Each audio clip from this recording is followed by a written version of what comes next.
I've been traveling all over the world and people want to hear this message. And I always feel I'm preaching to the world, but my own people, they don't listen. When I hear, for us as Kenyans, when I hear people threatening the Prime Minister and telling him, you will not be voted by us because you are telling us to get out of the Mao. It's so sad because it is a demonstration that we are not looking at the entire country. This country, we have already fought over land and we have already fought over water. And therefore, the message that I was giving was very relevant to Kenya, it was very relevant to Africa, and very relevant to the world. As the population increases, the situation will only get worse if we do not reverse the destructive processes that we have been engaged in. Need from the Kenya government is a list of all the people who are beneficiaries of the land in Mao.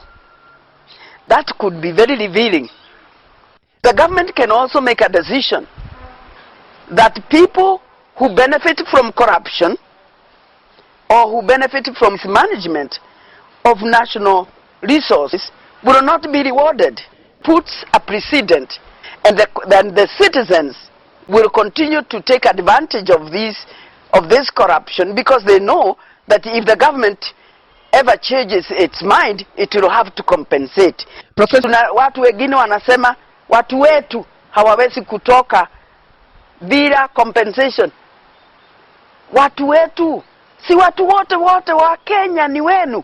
Once you leave the forest alone, it will regenerate. There's been insinuations that other settlers in other areas, in Mount Kenya and I don't know which other forest, were removed without being compensated. I want to ask Wangari Maathai and the other people who are making those allegations to tell the truth. There is a difference between squatters who have no legal documentation to their claim to ownership of land and citizens. There is a complete difference, and citizens who were settled in a process where there was proper acquisition of the forest land, proper survey, proper documentation, complete with issuance of title deeds.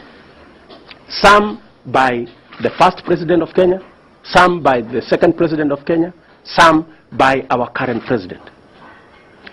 How do you tell a citizen, for example, those who were given title deeds in 2005 in Olenguruoni,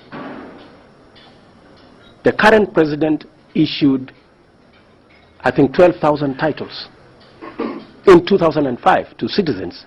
How do you persuade a citizen who was given title deed by none other than the president himself that whatever document was given to him by the president is a piece of paper and he should be evicted without any consideration whatsoever? So there is a complete difference between what we are saying now and what happened in the past. If there were squatters in Mount Kenya or Mount Elgon and they were evicted by government, that is a completely different story from citizens who were settled by government and issued title by government. That's a completely different story. And any attempt to create the impression that the people in Mao are being given preference is an attempt in bringing very